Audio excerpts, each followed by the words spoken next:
rotational plane of movement is the most important one for sport performance, whether that sport is tennis, golf, baseball, figure skating, or martial arts. Unfortunately, it's also the most neglected. And even if you're not an athlete, if you don't train the rotational plane of movement, you're not training muscles that are really important for stability and moving freely and without pain. In this video, I'm going to take you through a sequence of exercises with attention to proper cueing to wake up these neglected muscles and, if you're an athlete, improve your performance. Hey, it's Coach E for Precision Movement, and welcome to another video where we're going to help you move freely and without pain, and if you're an athlete, improve your performance. Now, this exercise is focused on what's called the rotational plane of movement or the transverse plane of movement. That's any movement that has you rotating your body like this, but also if you look at a joint like the hip or the shoulder, my hip, look at my shoulder joint, rotation like this. This is axial rotation. Same thing happens at the hip. That's axial rotation. So any of these types of movements is what I'm referring to when I talk about the rotational or the transverse plane of movement. Now, this plane of movement is the most important plane of movement when it comes to generating speed and power in sport. If you look at a sport like tennis, which I'm playing a lot of, the forehand, it's not like this. You watch Djokovic, you watch Leylah Fernandez, they're not hitting the ball like this on their forehand. It's setting up, it's rotating through the hips, already starting some kind of rotational movement with the racket. I'm bringing it up, it's circling around, and it's coming around like so. That's how you develop power. And not only that, develop efficient and effortless power. So you're loading it up, you're getting a lot of rotation going, and that's how you unleash your full power on the forehand. Same goes for any sport. Baseball, it's all rotation when you're swinging, and when you're pitching, the shoulder goes through a ton of rotation, the full range of internal and external rotation to throw a fastball or a curveball or any pitch. So this is a really, really important plane of motion for athletes, but it's also important for regular people, because the bottom line is if you don't use it, you lose it. And if we're not doing exercises in this plane of motion, we're losing it. And those muscles are important. We need all of our muscles in our body to be strong and to contribute to our movement. The rotational muscles in our body are really important for stabilizing joints. So today I'm going to take you through a sequence of exercises to wake up these neglected muscles and train this neglected range of motion, then progressively bring them into functional movements, which we define as movements that transfer to whatever it is that you're doing. In this case, these movements will transfer to a lot of movements in everyday life and a lot of movements in sport. And I just wanted to share something with all the trainers and therapists that watch our videos and teach others to perform exercises like what I'm going to show you today. There are a lot of little subtle cues in the exercise that I'm going to demonstrate here. And when you're teaching this to somebody else, it's important to go really slowly and not just keep going through the process when they're not demonstrating the fundamentals or the first things that you're trying to show them. So if they're stuck on level 1, you keep them on level 1 until they've got it. And then you layer on top level 2 and on like that. So that's just a shout out to those trainers that I know follow us. And we've got some stuff coming out for you soon. Stay tuned. The first exercise I'm going to take you through is, all I'm calling it is open chain hip rotation. So open chain is when the limb is moving and the body is stationary. So in this case, we're going to do open chain hip rotation. Now you could stand one foot on the stairs or a step or something like that to elevate, but I'm just going to lean over a little bit and bring my leg up a bit. Maintain good alignment. And all we're doing is hip rotation, thinking of the femur. So if there's a flashlight on the kneecap, pointing the kneecap out, that's external hip rotation. Holding that for 5 seconds, up to 10 seconds, and then slowly keeping the activation of the muscles on, internal rotation. So now we're working more the anterior fibers of the outer hip during the internal rotation, breathing naturally, maintaining good alignment, and more of the posterior fibers of the hip, glute medius, glute maximus, on the external rotation. So you're going 2 reps on one side, 5 to 10 seconds hold, and then you're doing 2 reps on the other side, all the while maintaining good alignment, breathing naturally. And when you're done, I like to get to neutral, lower down slowly, keep that activation so you feel that activation when you unload, and you can keep it on this side now for that hip stability. Remember, I talked about how important these exercises are not only for performance, but joint stability. And then we do it on the other side. So 2 reps in each direction on this side. And we're doing that with the hips in a neutral position. Now, when it comes to sport performance, a lot of stuff you're doing, you're not in a neutral position, you're in an athletic stance. So I want to wake up the muscles in this athletic stance as well. So I'm going to flex at the hip and the knee a bit, keep even pressure on my heel to toe or heel to forefoot. So I'm not all on the heel or not all on the toes. And same thing. So I'm flexing the hip here, and I'm just going to externally rotate. Now the knee is bent and I'm focusing on the same muscles. So that's external rotation, posterior fibers of the hip, and then internal rotation is more the anterior fibers of the hip. Try not to hike the hip up as you internally rotate, because that involves QL, it can involve psoas, obliques, all muscles we don't necessarily want driving this movement. So 2 reps on this side, and then 2 reps on this side, holding for 5 to 10 seconds each. Open chain movements are really, really good for activating neglected, sleepy, and weak muscles. The reason why is because when we do an open chain movement, we are isolating a joint, so our brain can put all of its energy, all of its processing power and attention and focus on that one joint and activating that one muscle. You start with that to wake up the sleepy and dead muscles, and then you progress. This is a little sequence I like to do. So now we're going to progress to closed chain hip rotations. This is the second exercise. Same thing. It looks exactly the same, except now, instead of rotating the limb that's in the air, I'm rotating the limb that's grounded. That's closed chain. Now the limb is grounded and stationary. So you can think of the leg is stationary as a nice pillar. And then we're rotating the body around it. So closed chain, hip rotation in neutral to start. Now it's really important, got to mention this, we got to get the foot intrinsic muscles working. So that's the muscles down here. And to do that, we do the little short and skinny foot to activate those muscles and create that active arch. And we hold that throughout. You don't have to hold it 100% max effort, but we've got to get it on so that they're contributing and they're integrated into this movement. Now, if you have trouble doing that, got a link up here, a video to a video that Dr. B did that will help you to wake up your dead feet. I'm not going to go through all that here. So if you need that, go watch that other video.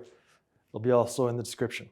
So got my feet on, hips in neutral, nice straight leg here to start, good alignment of the upper body. And I'm going to start with external rotation, keeping the balance, trying to rotate my pelvis and my upper body around. And you could tap if you need a little bit of balance with your toe. And then I'm going to internal rotation. So trying to rotate the pelvis and the upper body around this solid pillar, keeping balance between forefoot and heel and between medial and lateral of the foot. Try to keep centered. It's a dynamic balance. So 5 to 10 second hold. We're working the same muscles, but in a different movement pattern, different activation pattern.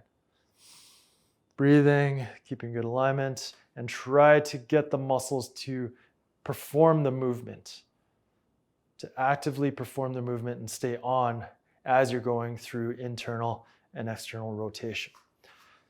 For this exercise, again, you could do 2 sets, 2 reps per, and we're gonna do the bent knee version as well. So you just flex the hip, bend the knee a bit, all the same rules apply.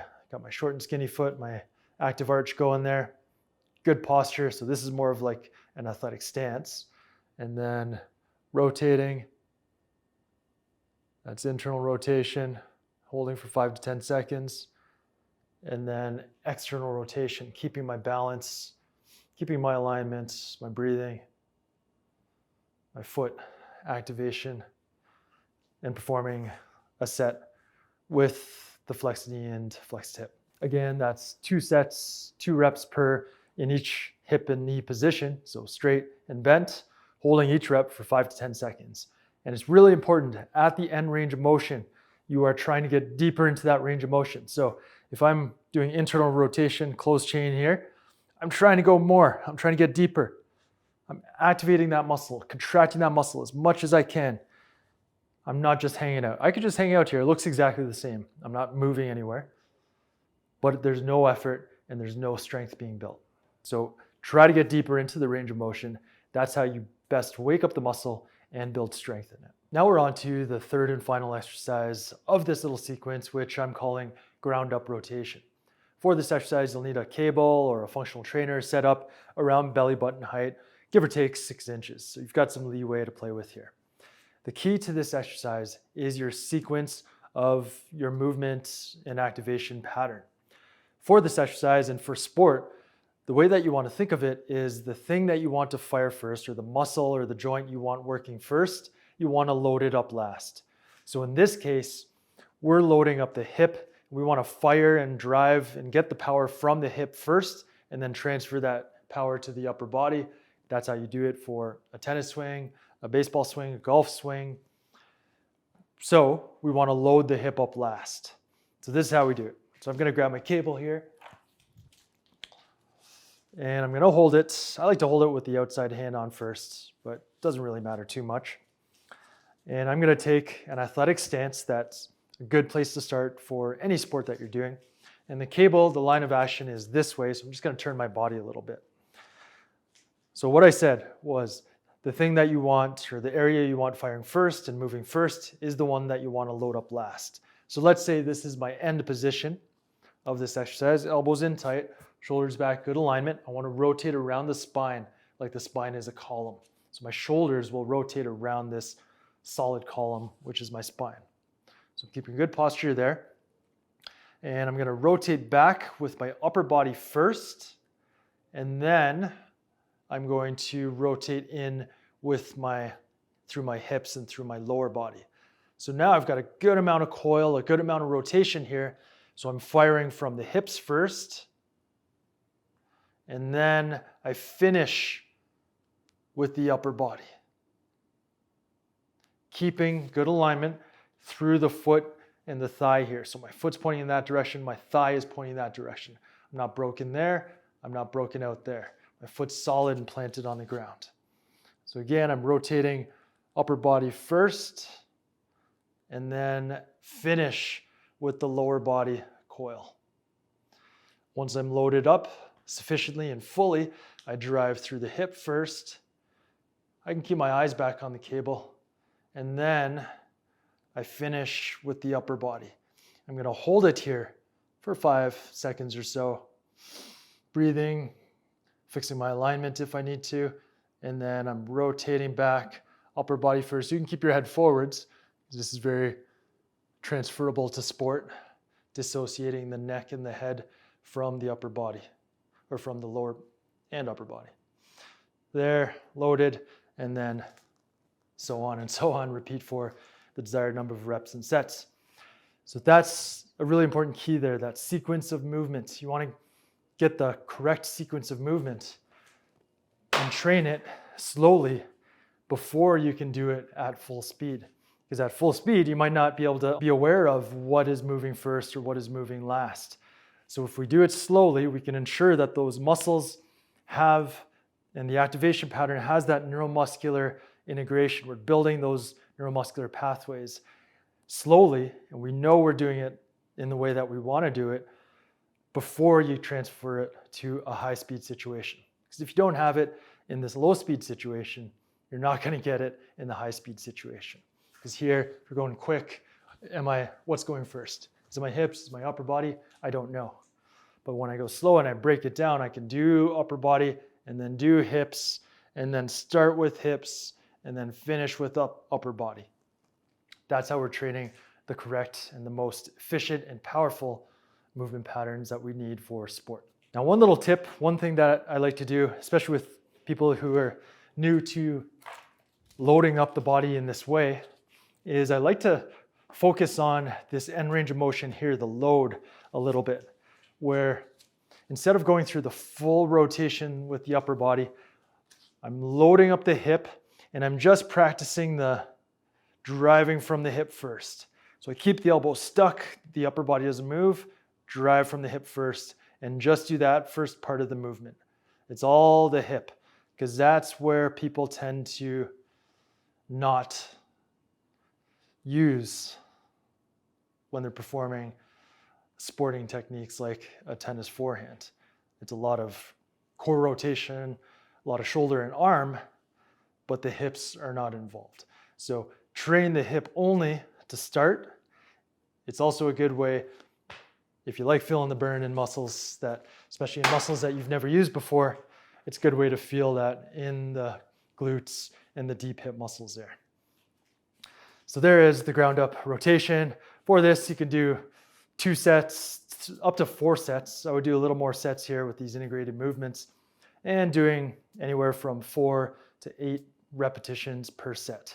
Going nice and slow and controlled, really keying in on the ABCs, alignment, breathing, and control, which is moving slowly and making sure you're executing the correct movement and activation pattern.